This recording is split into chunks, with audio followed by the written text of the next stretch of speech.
At sunrise, the golden hills of Willowbend Farm shimmered like freshly baked bread. The smell of hay and grain hung in the air, and the first rays of morning light painted everything in honey tones, and right in the middle of all that beauty stood the most magnificent creature on two scaly legs, Cluckles McFeather, the rooster. Cluckles wasn't just any rooster. He had feathers so shiny you'd think he'd been polished. His comb stood tall and crimson like a royal crown, and his tail feathers fanned out in glorious curves of gold and chestnut. He was, as he often reminded everyone, the best thing that ever happened to the chicken species. Every morning at the crack of dawn, he would leap onto the tallest fence post, clear his throat and bellow across the fields, "Cock-a-doodle-doo-doo, bow before your breakfast alarm." The cows would low in complaint, the pigs would snort in protest, and the hens, his long-suffering flock, would groan in unison. Does he ever stop? One blazing afternoon, Farmer Bob appeared from the farmhouse with a brand new bucket. Not just any bucket, this one shone, and inside it was something that made every chicken's heart skip a beat. Golden, crunchy, glorious, corn, the good kind, the kind that sparkled like sunlight and smelled like heaven. "Now listen up, girls and boys," said Farmer Bob, smiling. "This here's premium corn, not the usual feed. Only the best-behaved bird's gonna get it." The flock erupted in squawks and clucks of excitement. But Cluckles stood frozen, his eyes locked on the bucket. The golden kernels reflected in his pupils like treasure. "Best-behaved bird," he repeated softly. Then his beak twisted into a sly grin. "Well, that's clearly me." That night, as the other chickens settled into the coop, Cluckles preened himself before sleep. He imagined himself beside Farmer Bob's chair, eating corn by candlelight, while the others stared from their muddy coop. "Tomorrow," he whispered to himself, "I shall rise above the rest." Little did he know, fate and a few whispering hens had other plans. When the moon climbed high, soft clucking filled the coop. Hilda, Penny, and Gertrude huddled in a corner, whispering urgently. "The fence by the orchard's loose," said Hilda. "We can sneak out tomorrow night. No more fences, no more 5 a.m. concerts. Freedom." Gertrude nodded. "We'll find that apple orchard down the road. I heard they have worms this big."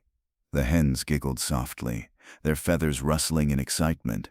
But outside, just beyond the coop window, two gleaming eyes watched. Cluckles. He pressed an ear against the wooden slats and grinned.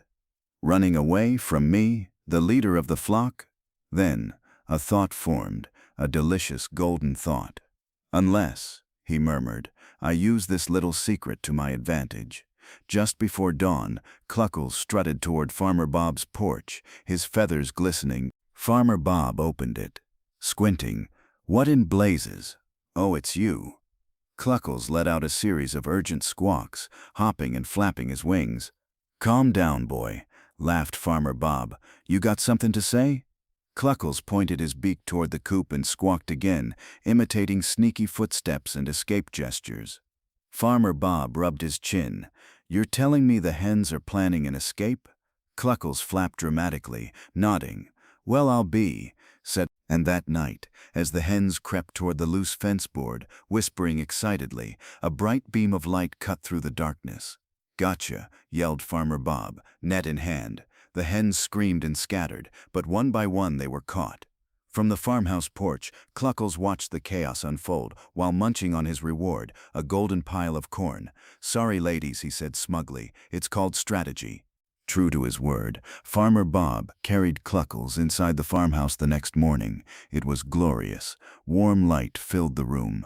There was a soft basket by the fire with a little name tag, "Bob's favorite bird," and beside it an entire bowl of shiny golden corn. "Oh," sighed Cluckles, sinking into the basket. Luxury at last. For the first time, he didn't have to share his food. No mud, no pecking order, no annoying hens. First came the cat, a grumpy gray menace named Whiskers. The moment she saw Cluckles, she hissed like a boiling kettle. Then came the dog, an overexcited hound named Buddy, who thought Cluckles was a squeaky toy with legs. And worst of all, the farmer's wife, who nearly fainted when Cluckles flew onto the kitchen counter and landed in the flour jar. By the third day, Chaos reigned. Corn scattered across the floor, feathers clung to the curtains. Cluckles landed in the mud with an undignified splat. The hens stared in silence. Hilda crossed her wings. "How's the palace, Your Majesty?" Penny smirked. "Did they roll out the red carpet?" Gertrude simply shook her head. "Every rooster learns sooner or later." Cluckles sighed and lowered his head. "Ladies, I may have made a small mistake." That night, he sat alone in the corner of the coop. The warmth of the fire, the shine of the corn, none of it mattered now. It happened a few nights later. The rain came down in soft drizzles, and the farm lay quiet under the moonlight. Cluckles, unable to sleep, gazed through the coop window. The fields glistened silver and still. Then he saw it, two glowing eyes moving low in the grass. A fox, silent, hungry, creeping closer to the coop. Cluckles froze. The hens slept soundly, unaware. He could run, he could hide, or he could make it right. He leapt onto the fence post, wings spread, rain slicking his feathers, and from deep within his chest he let out the loudest, proudest, most heroic crow of his life, "Cock-a-doodle-doo-doo-oh." The sound shattered the stillness. Lights flicked on in the farmhouse. Farmer Bob burst from the door with a lantern and a broom, shouting, "Get away from my birds!" The fox yelped and fled into the night. Cluckles stood panting, drenched but triumphant. The hens awoke, blinking sleepily. "What happened?" asked Penny. Hilda pointed. "Cluckles. He saved us." The rooster smiled softly.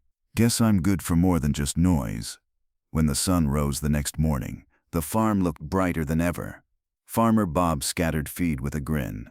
"You're a noisy rascal," he said, tossing a handful of corn to Cluckles. "But you're my rascal." The hens gathered around him, this time not with glares but with laughter. "Welcome back, Corn King," teased Hilda. Cluckles puffed his chest, but just a little. "Of course," said Cluckles, splitting the golden kernels evenly. "I may be proud, but I'm not heartless." As the morning breeze ruffled his feathers, Cluckles hopped onto his favorite fence post once more. The hens watched expectantly. He cleared his throat and crowed, not to boast, but to celebrate. "Cock-a-doodle-doo, good morning, my friends," and this time, every chicken in the coop smiled.